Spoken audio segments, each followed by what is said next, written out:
નમસ્કાર. ચાલો આજે એક ફાઇનાન્શિયલ ઓડિટ કરીએ. વિષય છે આપણો ઓનલાઈન ફૂડ ઓર્ડર. ક્યારે વિચાર્યું છે કે એપ પરનું બિલ રેસ્ટોરન્ટના મેનુ કરતાં આટલું બધું વધારે કેમ હોય છે? આજે આપણે આ દરેક વધારાના રૂપિયાનો હિસાબ માંગીશું. જુઓ, આ એકદમ સામાન્ય વાત છે. માની લો કે કોઈ વાનગી રેસ્ટોરન્ટમાં 200 રૂપિયાની છે, પણ એ જ વાનગી જ્યારે આપણે એપ પર ઓર્ડર કરીએ છીએ ત્યારે બિલ સીધું 499 રૂપિયા પર પહોંચી જાય છે, લગભગ બમણું. આ કેવી રીતે થાય છે? તો આપણો મુખ્ય સવાલ એ છે કે આ વધારાના 249 રૂપિયા જાય છે ક્યાં? શું આ પૈસા રેસ્ટોરન્ટના ગજવામાં જાય છે કે પછી આ આખી સપ્લાય ચેઇનમાં ક્યાંક બીજે જ વહી જાય છે? ચાલો આ પૈસાનો પીછો કરીએ.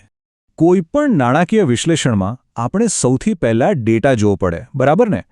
તો સવાલ એ છે કે શું આ માત્ર અમુક લોકોનો જ અનુભવ છે કે પછી આ એક મોટી અને વ્યાપક સમસ્યા છે? ચાલો જોઈએ કે આંકડા શું કહે છે. અને આ રહ્યા આંકડા. 79,000 ગ્રાહકોના એક મોટા સર્વેક્ષણ મુજબ 55% લોકોએ કહ્યું કે હા, એપ પર કિંમતો વધારે જ હોય છે. મતલબ કે અડધાથી વધુ લોકોને આ અનુભવ થયો છે. તો આ કોઈ છૂટી-છવાઈ ઘટના નથી, આ એક ટ્રેન્ડ છે. ઓકે, તો એ તો સાબિત થઈ ગયું કે ગ્રાહકો વધુ પૈસા ચૂકવી રહ્યા છે. પણ શા માટે? આ ભાવ વધારા પાછળનું મુખ્ય કારણ શું છે? ચાલો આના મૂળ સુધી પહોંચીએ અને મેનુ પ્રાઇસ ઇન્ફ્લેશન નામના કોન્સેપ્ટને સમજીએ. વાતની શરૂઆત થાય છે કમિશનથી. આ ફૂડ ડિલિવરી એપ્સ રેસ્ટોરન્ટ પાસેથી એમના દરેક ઓર્ડર પર લગભગ 20થી 30% જેટલું માતબર કમિશન વસૂલે છે. વિચારો, 100 રૂપિયાના ઓર્ડર પર સીધા 20થી 30 રૂપિયા તો પ્લેટફોર્મ જ લઈ જાય. અને આ જ કારણ છે મેનુ પ્રાઇસ ઇન્ફ્લેશનનું. હવે કોઈ પણ બિઝનેસ પોતાનો નફો તો જતો નહીં કરે, ખરું ને? એટલે રેસ્ટોરન્ટ શું કરે છે? એ આ કમિશનનો બોજ ગ્રાહક પર નાખી દે છે. કેવી રીતે? એપ પર પોતાના મેનુના ભાવ વધારીને. એકદમ સિમ્પલ બિઝનેસ લોજિક. ચાલો હવે એક વાસ્તવિક બિલનું જ પોસ્ટમોર્ટમ કરીએ.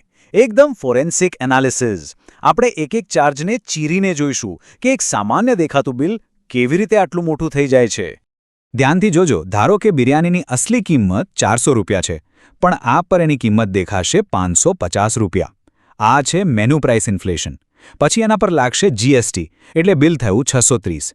એમાં ઉમેરાશે ડિલિવરી ચાર્જ, એટલે થયા 680.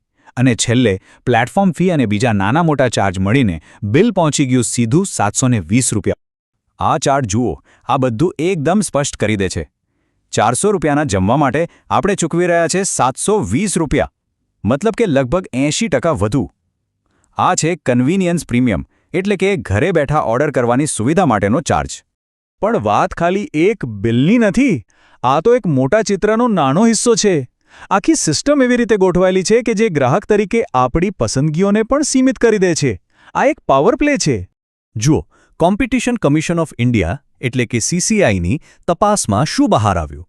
પ્લેટફોર્મ્સ અમુક મોટી રેસ્ટોરન્ટ સાથે એક્સક્લુઝિવ ડીલ કરે છે. એમને કમિશન ઓછું લે છે અને એપમાં ઉપર બતાવે છે. પરિણામ?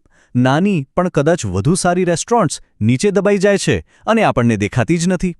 આનાથી આપણી પસંદગીઓ મર્યાદિત થઈ જાય છે. અને હવે વાત માત્ર પૈસાની નથી રહી. આ સર્વે જુઓ, 95% લોકોને ઓર્ડરની ક્વોલિટી સામે પણ ફરિયાદ છે. મતલબ કે આપણે વધુ પૈસા પણ ચૂકવીએ છીએ અને છતાં સર્વિસની કોઈ ગેરંટી નથી. આંકડા હજુ પણ ચોંકાવનારા છે. 56% લોકોને ક્યારેક ને ક્યારેક ઢોળાયેલો કે ખરાબ હાલતમાં ફૂડ ઓર્ડર મળ્યો છે. આ બધું પેલી ફાસ્ટ ડિલિવરીની હોડમાં થાય છે, જ્યાં ક્વોલિટી પર ધ્યાન ઓછું અને સ્પીડ પર વધુ હોય છે. તો આ બધા ડેટા અને પુરાવા જોયા પછી આ કેસનો ચુકાદો શું છે? ચુકાદો એક જ છે: પારદર્શિતા. ગ્રાહકો હવે ટ્રાન્સપરન્સી માંગી રહ્યા છે. અને આ માંગ શું છે? ખૂબ જ સરળ અને વ્યાજબી. પહેલું, એપ પર રેસ્ટોરન્ટની અસલી કિંમત પણ બતાવો. બીજું, પ્લેટફોર્મ પોતાનો માર્કઅપ કે ચાર્જ કેટલો લે છે એ સ્પષ્ટપણે અલગથી જણાવો, જેથી ગ્રાહક સમજી વિચારીને નિર્ણય લઈ શકે. તો આ આખા વિશ્લેષણ પછી એક જ સવાલ બચે છે: શું ઘરે બેઠા જમવાની આ સુવિધા એના માટે 80% જેટલું જંગી પ્રીમિયમ ચૂકવવું વ્યાજબી છે? આગલી વખતે જ્યારે એપ ખોલીને ઓર્ડર કરવાનો વિચાર આવે ત્યારે આ સવાલ પોતાને જરૂર પૂછજો.